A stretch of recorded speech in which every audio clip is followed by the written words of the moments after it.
대학교 졸업하고 바로 창업을 했는데 대학교를 좀 오래 다니다 보니까 창업을 좀 결심을 하게 됐던 것 같아요. 그래서 창업을 해서 지금까지 이어오고 있는데 사실 이전에 처음 시작했던 창업 아이템은 조금 실패를 했고 그 다음에 만들었던 이제 캐치캐치라는 제품이 좀 대외적으로 많이 알려지고 성공을 한 편이라서 지금 계속 사업을 운영을 하고 있습니다. 그래서 저는 미술대학을 나오고 디자인을 전공을 해서 원래는 이제 미디어 아티스트로 활동을 하기도 하고 디자이너나 그냥 창작자로 활동을 주로 했었어요. 그렇게 하다가 창업을 하게 됐었는데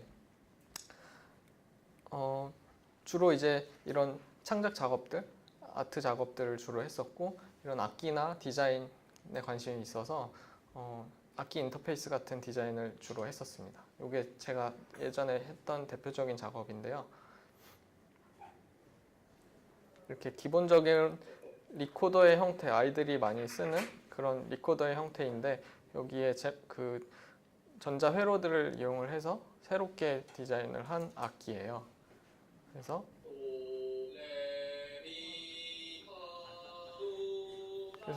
리코더랑 똑같이 연주를 할 수 있는데 이제 여기에 사람 목소리, 제 목소리를 넣어서 연주를 하는 그런 악기입니다. 네. 네.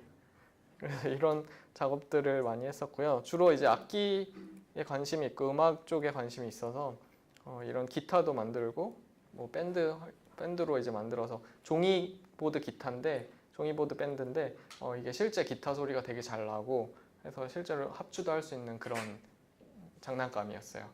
그래서 이것도 레고로 만든 피아노인데 이런 것도 있었고 주로 이제 전자회로랑 창작 재료들을 활용한 작업들을 주로 했었어요. 그래서 저는 디자인 전공하긴 했는데 이런 공학 쪽에도 좀 관심이 있어서 스스로 좀 독학을 해서 전자회로들도 공부를 하고 그래서 이렇게 뭐 PCB 보드라고 해서 지금 앞에 있는 이런 보드도 직접 제작을 하고 그렇게 활동을 하고 있습니다. 그래서 이것도 대표적으로 제가 만든 디지털 악기인데요. 이렇게 피아노처럼 생겼는데 여기에 인터페이스를 확장해서 사용할 수 있는 좀 재미난 악기예요. 아마 여기 오신 분들이 다 선생님으로 알고 있는데 맞나요? 네. 되게 다양한 곳에서 오셨을 것 같은데 저도 뭐 교육자라고 말하기는 좀 그렇지만 저도 지금 대학에서 한 2년 정도 시간 강사로 일을 하고 있어요. 그래서 예술이랑 디자인을 공부하는 학생들한테 이런 하드웨어나 기술을 이용을 해서 좀 더 자신의 창작 표현 범위를 넓혀주는 좀 기술과 접목된 그런 강의를 하고 있고요. 그래서 제가 만든 이런 키트나 장난감 것들을 활용해서 도구적으로 활용을 해서 이런 워크숍도 하고 대학 강의에서도 쓰고 있습니다. 이건 아마 작년에 광주에서 했었던 워크숍이었는데요. 이제 보통 초등학생들, 중학생들이 참여를 했던 워크숍입니다. 그래서 제가 만든 이 키트를 활용을 해서 좀 더 도구적으로 이걸 확장시키고 더 다양한 악기 연주를 할 수 있는 인터페이스를 만들고 했던 그런 작업이었습니다. 이것도 작년 겨울쯤 해서 이제 크리스마스의 인터페이스를 만든 이런 작업들이 있었고요. 기타로 만든 분도 계셨었어요. 그래서 보통은 이렇게 좀 한시적으로 하는 이벤트성의 워크숍들도 자주 하고요. 이거는 저희 그 개원예술대학교에서 제가 나가는 학교인데 그래서 학생들이랑 같이 작업을 했었던 거. 그리고 여기는 이제 요즘에 코딩 교육이 워낙 다양하다 보니까 이제 제가 주로 사용하는 소프트웨어랑 하드웨어, 아두이노라는 거 혹시 들어보신 분 계시나요? 네, 요즘 많이 사용하죠. 그리고 스크래치도 많이 쓰고요. 그래서 소프트웨어는 스크래치, 그리고 하드웨어는 아두이노라는 걸 사용을 해서 초등학생들도 요즘에 워낙 이런 요청들이 많기도 하고 해서 열풍이다 보니까 교육 활동을 하고 있습니다. 근데 대부분은 아직 심도 있게 막 진도를 나가서 하기에는 시간이 뭐 부족하기도 하고 뭐 2시간, 3시간 가지고는 사실 부족하기 때문에 요거는 이제 한 3주 동안 주말에 모여가지고 같이 작업을 했었는데 결과물들도 재밌게 나오고 했었어요. 그래서 생각보다 초등학생들도 굉장히 많이 잘 따라오고 이런 뭐 우리 세대 사람들보다도 훨씬 더 적응이 빠른 걸 볼 수가 있어서 깜짝깜짝 놀랄 때가 많아요. 아마 혹시 초등학생 가르치시는 분도 계시나요? 다 고등학생도 있고. 그렇죠. 네, 저도 지금 초중고 이렇게 워크숍을 해보는데 다 좀 차이가 있는데 의외로 초등학생들도 되게 잘하더라고요. 오늘 이제 납땜 같은 것도 할 건데 이런 것들도 되게 잘하고 재미있어요. 초등학생들 좀 산만하긴 해서 그렇지 재밌더라고요. 그래서 뭐 이런 워크숍도 하고 납땜 같은 것도 굉장히 잘합니다. 저 앞에 불 좀 끌 수 있을까요? 저 앞에 불 좀 살짝 꺼주실 수 있을까요? 그리고 이제 예술 활동, 예술 뭐 워크숍 이런 것들도 진행을 하고요. 초등학생들이랑 이런 재밌는 작업들, 좀 자유롭게 창작 활동하는 그런 것들 주로 합니다.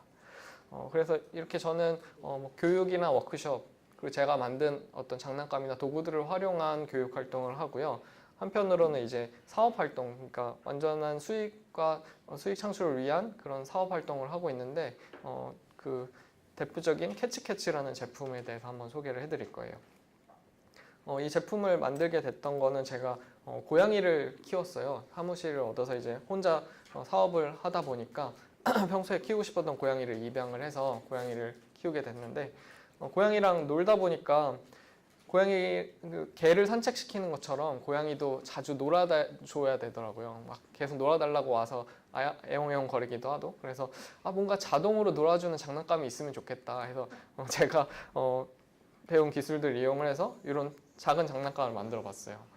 그래서 이렇게 빨대를 고양이들이 빨대도 좋아하고 뭐 이렇게 작게 움직이는 것들 좋아하거든요. 그래서 이런 거 하니까 재밌게 놀더라고요. 그래서 이때 당시에 첫 번째 사업 아이템에 실패를 하고 새로운 아이템을 찾아보는 와중이었는데 이거를 좀 재밌게 만들어서 사업화를 해봐야겠다라는 생각이 들어서 시작을 하게 됐습니다. 그래서 그 사이에 고양이 한 마리도 더 입양을 했고 이렇게 자동으로 움직이는 고양이를 놀아주는 장난감을 개발을 시작을 하게 됐었어요. 그래서 생각보다 잘 작동을 하는 그런 프로토타입을 만들게 됐었습니다. 근데 사실 이것들을 이제 사업화하기 위해서는 이걸 누군가가 사줘야 되고 이걸 만들기 위한 자금도 필요할 거고 제가 해본 적이 없던 경험이기 때문에 조금 막막하긴 했어요. 그래서 먼저 국내에 있는 뭐 시장 조사 이런 벤치마킹 할 만한 제품들 이런 것들 찾아가지고 분석을 해보고 실제로 내가 이걸 만들었을 때 기존에 있는 장난감에 비해서 메리트가 있겠다, 사람들이 사주겠다, 가격도 적당할까라는 것들을 먼저 분석을 했죠. 그리고 실제로 인스타그램 같은 경우에 요즘에 20, 30대 여성들이 많이 쓰는데 거기에서 특히 재밌는 게 이렇게 자기 고양이 사진 자랑하고 막 그러는 어떤 문화적인 현상들을 많이 볼 수 있었어요. 그래서 이런 것들을 잘 이용하면은 어떻게 내 제품을 홍보도 할 수도 있고 마케팅도 잘 해볼 수 있겠다라는 생각이 들었고 실제로 고객들이 구매를 할 수 있게끔 유도하기가 쉬울 거라고 생각을 해서 실제 사업화를 진행을 하게 됐습니다. 그래서 이 당시에 몰랐던 전자회로들도 좀 더 공부를 하면서 직접 만들게 됐었고 사실 직접 이렇게 만들게 된 계기도 뭐 외주업체를 통해서 개발을 하게 되면은 돈을 얼마 내면은 금방 만들어 줄 수 있겠죠. 근데 그렇게 되면은 제가 또 그걸 디벨롭하거나 할 때 좀 어려움이 있었고 첫 번째 아이템에 실패했을 때가 다 외주로 이제 개발을 맡기다 보니까 좀 진행이 늦어지거나 개발 비용이 상승하는 그런 결과가 나서 좀 실패했다고 생각을 했었어요. 그래서 직접 개발을 좀 배워보자 해서 이런 전자회로들도 좀 더 공부를 해보고 직접 독학을 하게 됐었죠. 그래서 여러 가지 프로토타입을 진행을 했었고 이렇게 종이 보드를 이용을 해서 외형을 만들었어요. 처음에는 좀 어설프지만 이런 식으로 디자인을 해서 한번 입혀보고 그 다음에는 실제로 이제 3D로 설계를 해서 제품을 완성을 하게 됐죠. 근데 이렇게 제품이 나오더라도 이게 소프트웨어가 아니기 때문에 그냥 배포를 하고 끝나는 게 아니라 이 제조 비용이 들겠죠. 근데 보통 이렇게 우리가 뭐 플라스틱 제품을 만들거나 할 때는 금형이라는 걸 하게 돼서 얘를 이제 대량으로 양산하기 위해서는 금형이라는 게 필요한데 그게 비용이 굉장히 많이 들어요. 최소 뭐 1,000만 원에서 몇천만 원, 몇 억까지도 드는 그런 비용이라서 소규모 이런 소기업에서 중소기업에서 제작하기가 좀 쉽지가 않죠. 그래서 저는 선택한 게 이 크라우드 펀딩이라는 거였어요. 요즘에 아마 많이 이슈가 되기도 하고 해서 아실 텐데 직접 크라우드 펀딩에 참여해 보신 분 계신가요? 아직 없으시네요.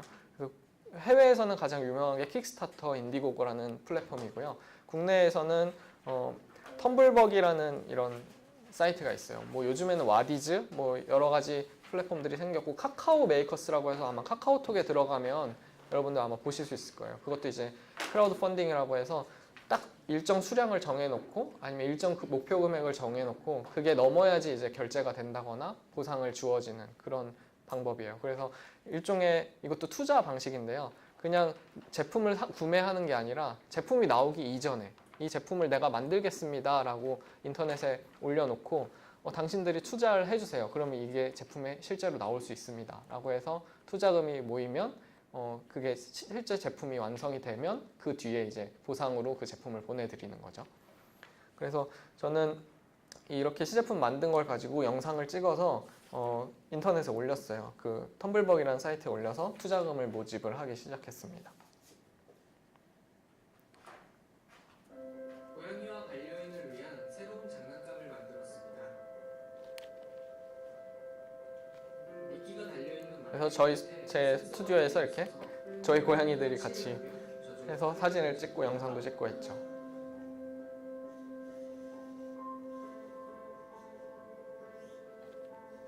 고양이의 반응에 따라 움직임이 달라지기 때문에 반려인이 직접 놀아줄 때나 실제 곤충을 사냥할 때처럼 야생 본능을 자극해서 쉽게 질리지 않습니다. 그래서 이런 식으로 고양이가 노는 것들, 뭐 기능적인 설명들 이런 것들 간단하게 편집해서 제가 직접 나와서 피칭도 하고 이런 게 이제 투자자들한테 신뢰도를 주기 위해서 이런 피칭 영상도 꼭 필요하다고 해요. 그래서 이런 것들을 이제 컨텐츠를 만들어서 인터넷에 올렸는데 이 당시에 한 투자금이 2,500만 원 정도 모였었어요. 그래서 그걸로 인해서 이제 금형이나 제품 제작을 할 수 있었고요. 가장 중요했던 거는 그 펀딩이 선등화 그냥 단순히 이 제품이 좋아서 샀다기보다도 요즘에는 이제 페이스북 같은 소셜 마케팅이 잘 되고 있기 때문에 이런 것들을 이용을 해서 잘 됐던 것 같아요. 저 같은 경우에는 고양이를 키우다 보니까 아무래도 주변에 고양이 키우시는 친구들이 많이 있었어요. 그래서 초반에 고양이를 키우는 친구들이 펀딩을 도와주기도 하고 공유를 해줌으로 인해서 실제로 페이스북에서 내 친구와 연결된 또 다른 친구들을 다 합치게 되면은 친구가 한 300명만 있어도 1만 명 가까이 늘어나게 돼요. 그래서 그 친구들이 공유를 해줌으로 인해서 여러 사람들한테 퍼지게 되는 거죠. 그래서 이 영상 같은 경우에는 한 30만 번 이상 조회가 됐어요. 그래서 요즘에도 고양이를 키우시는 분들이나 어떤 행사에 가면은 예전에 이거 페이스북으로 봤었다라는 사람들이 굉장히 많아요. 그래서 아마 페이스북이 없었다면 이 프로젝트는 거의 성공하지 못했을 거예요. 그래서 이런 식으로 콘텐츠 제작을 해서 페이스북이랑 인스타그램, 트위터 같은 데 제작을 해서 올렸고요. 이런 식으로 실제 유료 광고도 올려서 사람들의 반응을 보고 그랬습니다. 그리고 보도 자료도 제작을 해서 좀 이런 기술적인 거나 스타트업과 가장 친밀한 그런 매체들한테 보도 자료를 배포를 하고 실제로 여기 이 5개 사에서는 실어주기도 했었어요. 그래서 보도 자료 같은 경우에는 매체별로 좀 특성이 다르게 그런 걸 키워드를 뽑아서 보내기도 했고요. 이게 이제 펀딩이 됐던 그래프인데 처음에는 친구들이 많이 도와줘서 첫날부터 한 일주일 정도는 펀딩이 많이 돼서 거의 며칠 만에 1,000만 원 가까이 모였었죠. 근데 그 다음부터는 이제 뭐 블로터에서 보도가 나오거나 아니면 뭐 친구 중에 파워 트위터리안이 있어서 그 친구가 했을 때 이렇게 조금씩 그래프가 솟아서 최종적으로는 한 2,500만 원 정도 이렇게 펀딩이 됐던 걸 볼 수가 있어요. 그래서 펀딩 이후에는 이렇게 업데이트, 실제로 제품이 나와 있는 게 아니기 때문에 제품을 제작하고 있는 과정들을 후원해 준 사람들한테, 투자자들한테 공개를 하게 돼요. 그래서 뭐 처음에는 아직 제작을 하고 있으니까 뭐 친구들 고양이를 만나면서 고양이들한테 테스트를 해보면서 이렇게 테스트하고 있습니다. 또 제품 설계를 하고 있습니다. 이런 것들을 올리게 됐죠. 그래서 아직도 요즘에도 가끔씩 이 그 펀딩 플랫폼에다가 업데이트를 남기고는 해요. 그래서 기존에 한 400여 명, 2,500만 원이라서 한 400명 정도가 참여를 했었는데 그래서 저는 일종의 400명 정도의 기존 팬들을 확보를 하고 있는 거죠. 그래서 계속 고객들이랑 소통을 할 수도 있고 굉장히 좋은 플랫폼으로 사용을 하고 있습니다. 그래서 페이스북 같은 댓글이나 이런 것들 봐도 상당히 다양한 인사이트를 얻을 수가 있고 특히 페이스북은 젊은 세대들이 많이 사용을 10대, 20대들이 가장 많이 사용을 하는데 보통 저희 제품 처음에 출시했을 때가 한 55,000원이었어요. 근데 좀 비싼 편이죠. 장난감 중에서는. 그래서 뭐 10대, 20대들이 바로 지불하기는 어려운 가격이지만 10대, 20대들이 굉장히 공유를 많이 해줘요. 내가 사진 않더라도 이거 재밌다, 이거 한번 봐라, 친구들한테 소개를 해주고. 그래서 공유가 많이 되는 그런 이점이 있어서 좋았고요. 실제 구매는 아마 한 30대 이상부터 많이 되는 편이에요. 그래서 이런 재밌는 인사이트들도 얻을 수 있었고 좀 뿌듯함을 느끼기도 하고 그랬어요. 네. 그래서 이런 식으로 지금도 이제 이 자료 화면들은 남아있기 때문에 텀블벅이라는 사이트에 가시면은 실제 캐치캐치 검색하시면 아직도 남아있는 것들 볼 수가 있어요. 그래서 이 금형이라는 걸 제작을 해서 이런 금형 틀이 있는데 여기다 이제 플라스틱, 녹은 플라스틱, 뜨거운 플라스틱을 부어서 굳히면 이렇게 플라스틱 제품이 되는 거죠. 그래서 이런 식으로 제작을 했었고 최종적으로 나온 이런 제품이었습니다.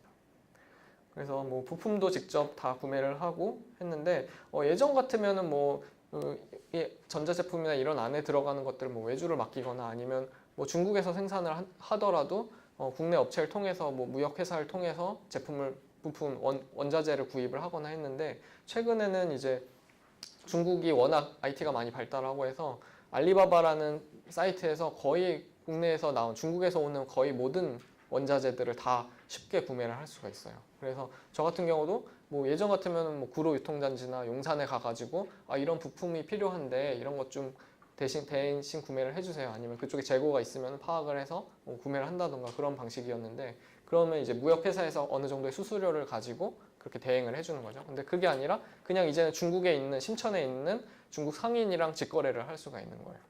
그래서 그런 시대의 환경이 변했기 때문에 저 혼자서라도 뭐 가능하다면 뭐 스마트폰을 만들 수도 있는 시대가 된 거죠. 그래서 이렇게 직접 설계를 하고 이 설계된 거를 뭐 외주 업체에다 넘기게 되면은 실제로 이렇게 PCB 보드, 회로 보드를 제작을 해서 주게 됩니다. 그래서 제가 할 거는 이제 설계를 하고 자재를 구매해서 대신 구매를 해서 이렇게 맡기기만 하면은 뚝딱 해서 제품이 나오는 그런 시대가 돼 있는 거죠. 최종적으로 한 3, 4개월 만에 펀딩 이후에 제작을 해서 후원자들 한 400여 명한테 다 발송을 했고요. 그 뒤로 이게 펀딩이 끝난 게 2015년 말이었는데 그래서 2016년에는 새롭게 제작을 해서 이제 실제 양산화되는 그런 제품이 나와서 판매가 시작이 됐고 이제 한 1년 조금 더 지나게 됐습니다. 그래서 인스타그램에서 뭐 캐치캐치라고 검색을 해보면 실제로 사용하고 있는 고양이들이 굉장히 많이 보이는데요. 제가 의도했던 대로 고양이들 사진이나 영상들을 사람들이 많이 올리는 걸 볼 수 있어요. 그래서 이런 입소문을 탄다거나 바이럴이 돼가지고 훨씬 더 구매 고객들을 불러 모으고 많이 홍보가 되는 효과들이 있었습니다. 그래서 양산 같은 경우는 이런 식으로 뭐 직접 제가 참여를 해서 조립을 하기도 하고 어쨌든 뭐 사람이 다 하는 일이라서 이런 식으로 작업을 하게 되고요.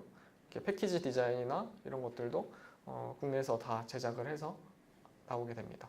그래서 뭐 사실은 중국에서 뭐 대량으로 생산을 하면 훨씬 더 싸게 할 수 있겠지만 아직은 뭐 구매력이 그렇게 많지가 않기 때문에 처음에 생산을 소량으로 해서 국내에서 다 생산을 하고요. 그래서 메이드 인 코리아라는 그런 이름을 달고 나갈 수 있어서 뭐 특히 뭐 동남아나 뭐 대만이나 일본 같은 데서 훨씬 더 좋은 상품으로 취급받을 수 있는 그런 이점이 있었습니다.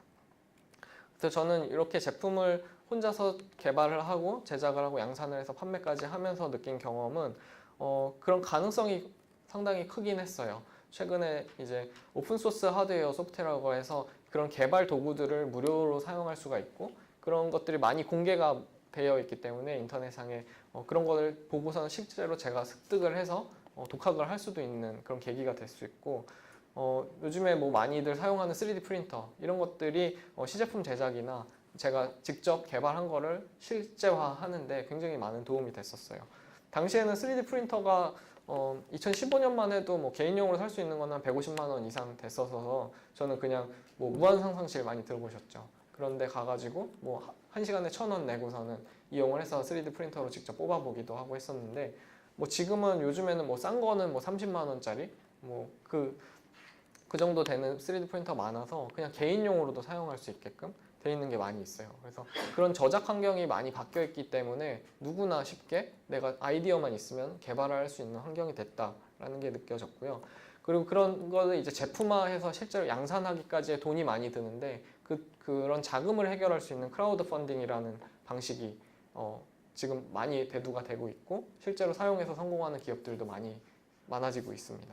그리고 세 번째로 제일 중요했던 거는 그런 소셜 마케팅. 페이스북을 통해서 고객들이랑 바로 소통을 할 수 있고 널리 퍼질 수 있는 그런 환경이 마련이 되었기 때문에 이런 세 가지가 다 합쳐져서 제품을 지금까지 이어올 수 있었던 게 되지 않나 생각을 하고 있습니다.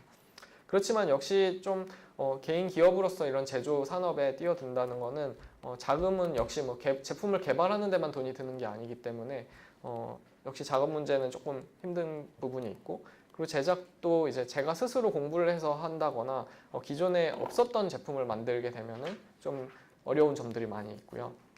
역시 혼자 하다 보니까 시간이 부족해서 뭐 영업을 못 한다거나 또 뭐 개발을 할 때 좀 시간이 더뎌진다거나 그런 문제점들은 있습니다. 그래서 이렇게 제가 제작을 하면서 느꼈던 총체적인 여러 가지 경험들이고요.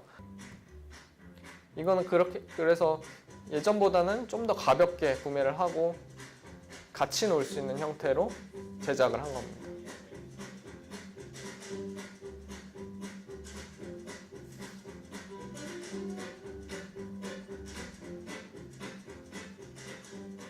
그래서 이것도 텀블벅에서 했는데 이건 또 성공은 했고요. 한 800만 원 정도가 모였어요. 그래서 이거는 가격대가 한 19,000원 이런 가격대가 적다 보니까 그래도 후원자는 거의 한 300명 가까이 돼가지고 제 나름대로는 성공했던 그런 프로젝트입니다. 그래서 아직 제품이 나오지 않았고 1월에 이제 나와서 발송을 해야 되는 그런 프로젝트입니다. 지금 열심히 제작을 하고 있고요. Because I gave it to her.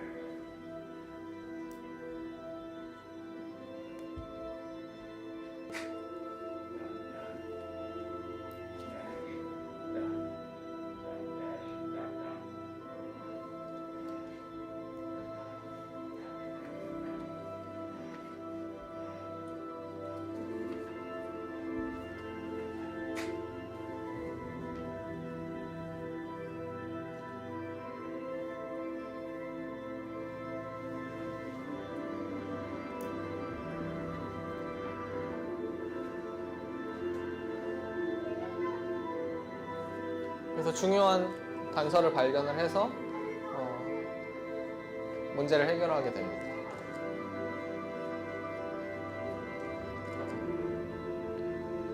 그래서 시계 초침이 움직이는 걸 보면서 이게 모스코드라는 걸 보고 받아 적기 시작하죠. 그래서 점과 선 그 두 가지만 가지고 적어서 어려운 물리학 문제를 풀게 돼요.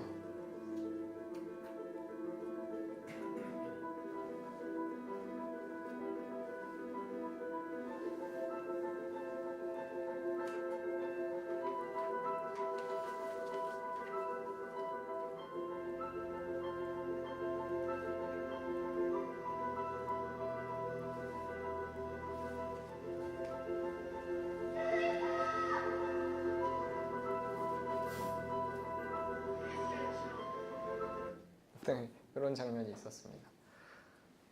요거는 나중에 건너뛰고 재밌는 장면이 그 송혜 아저씨가 군대에 있을 때, 그러니까 6.25 때죠, 실제로 6.25 때 통신병으로 근무를 했었대요. 그래서 뭐 예전에 나왔던 장면인데 통신병으로 근무를 하니까 그 당시에는 뭐 아마 전화나 이런 게 유선상이 좋지 않아서 아마 모스코드를 그 당시에 썼었나 봐요, 6.25 때는. 그래서 그거를 아직도 기억을 하시고 얘기하는 장면이 있어서 가져왔습니다.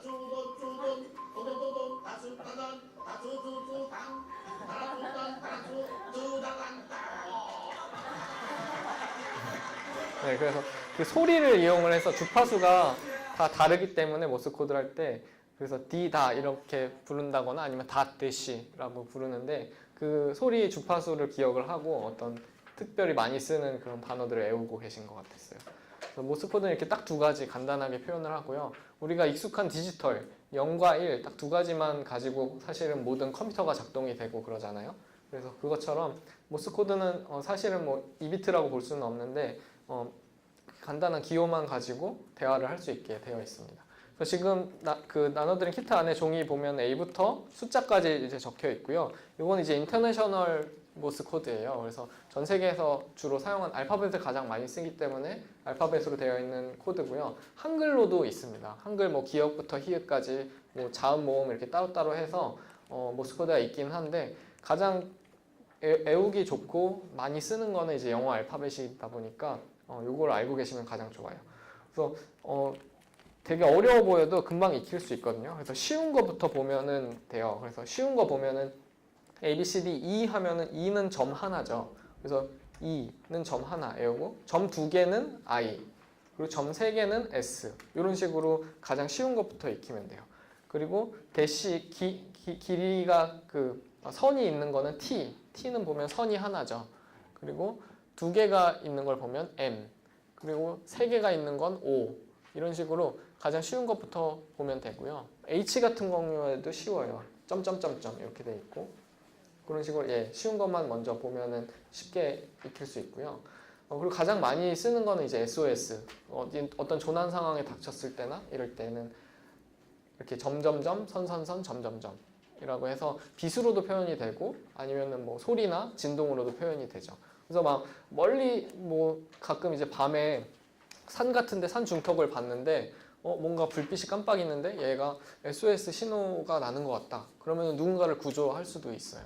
그리고 뭐 내가 어떤 조난 상황에 닥쳤을 때 이런 특별한 메시지를 보냄으로 인해서 조난 상황을 알릴 수도 있죠. 그래서 SOS 정도는 알아두면 아주 유용하게 사용할 수 있습니다. 그래서 요즘에 나오는 뭐 플래시라이트, 뭐 자전거에 끼거나 이런 가죽단위 플래시에는 이런 SOS 기능이 있더라고요. 아마 여러분들 핸드폰에도 있을 거예요. 플래시 그 키는 거 뒤에 보면은 그 앱에 아마 SOS 기능이 기본적으로 탑재가 돼 있거나 그래요. 그래서 이 정도는 알고 계시면 좋고요. 자세한 내용들은 제가 깃허브에다가 이걸 오픈소스로 공개를 했어요. 그래서 원하시면은 이거를 직접 내가 부품들을 구매를 해서 제작을 할 수도 있고요. 아니면 지금 이 코드 안에는 제가 이제 코드를 소프트웨어를 따로 다 넣어 드릴 거예요. 근데 그 코드를 직접 작성을 해서 편집을 하거나 수정을 해서 업로드를 하셔서 사용할 수도 있습니다. 그래서 한번 지금 이제 납땜을 해볼 건데요. 먼저 이 부품들이 다 납땜이 되고 나서 아두이노를 이용을 해서 여러분들이 원하는 지금 저 같은 경우에는 헬로우라는 글자가 지금 계속 나오고 있어요. 그래서 헬로우라는 메시지를 계속 반복적으로 보내고 있는 건데요. 한번 여러분들이 알파벳으로만 뭐 띄어쓰기 해서 뭐 I love you 이런 것도 되고요. 길어도 상관없고요. 그런 메시지들을 한번 어떤 코드를 자기 워치에다 넣을지 한번 생각을 해주시면 제가 포스트잇을 드릴 거예요. 그럼 여기다가 뭐 간단한 단어나 문장을 알파벳으로만 적어주시면 되고요. 제가 그걸 조금 이따 납땜이 완료가 되고 나면 여기다가 코드를 넣어서 드리도록 하겠습니다. 그래서 요거는 한번 이제 체험 형식으로 하는 거라서 납땜까지 하게 됐는데 특별히 이제 납땜을 하는 이유가 이런 키트를 그냥 받아가지고 사용만 하게 되면은 이게 어떤 식으로 작동하는지 아이들도 그렇고 뭐 교육을 받을 때 잘 모르게 되더라고요. 그래서 우리가 스마트폰을 잘 사용을 하고 있지만 이 안에서 얘가 어떻게 돌아가는지 잘 모르잖아요. 근데 이런 것들을 해보고 나면 얘는 메인 CPU라고 해서 얘가 연산 처리를 하는 거구나. 얘는 LED라서 우리가 LED라고 하지만 사실은 이런 스마트폰 스크린, 빔 프로젝터 스크린이랑 똑같은 거거든요. 얘가 뭐 1080p라고 해서 뭐 HD면은 1080개가 가로로 줄이 서 있는 것 뿐이지 이 LED 하나는 결과적으로는 우리가 보는 모니터랑 똑같은 거예요. 그런 것 그리고 또 이 안에 들어가는 여러 가지 부품들을 보면서 작동 원리를 조금 깨우칠 수 있기 때문에 보통 이런 워크숍을 하게 되면 납땜 같은 것도 하게 되고요. 특별히 이제 납땜을 한번 배워두면은 또 거의 평생 쓸 수 있기 때문에 내가 창작 활동을 하거나 뭐 집에서 뭔가 수리를 한다거나 할 때도 유용하게 사용할 수 있습니다. 그래서 지금 안에 키트 안에 보시면요. 납땜을 해야 되는 부품들이 조금 있어요. 그래서 3가지 정도만 납땜을 해볼 거예요. 그래서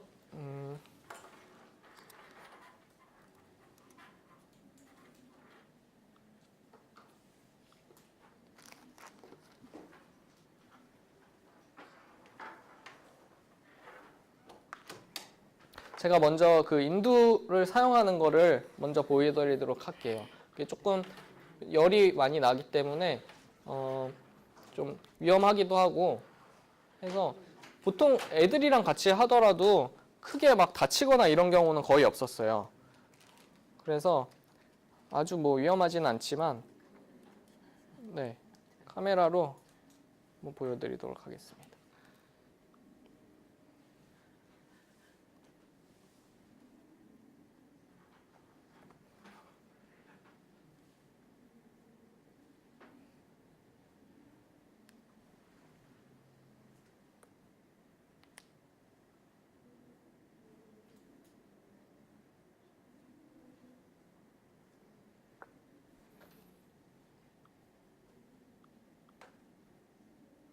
왜 안 돌아가지?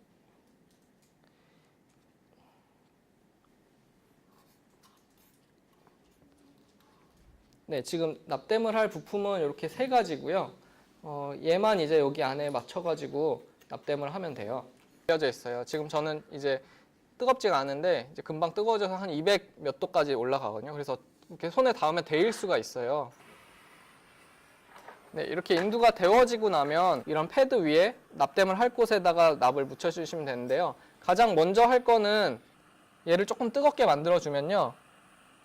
이제 납을 묻힐 수 있는 상태야 돼요. 얘를 뜨겁게 해준 다음에 얘를 살짝만 한 1mm 정도만 밀어 넣으면 이런 식으로 볼록하게 튀어나오게 돼요. 그러면 이제 여기에 납땜할 준비가 됐는데요.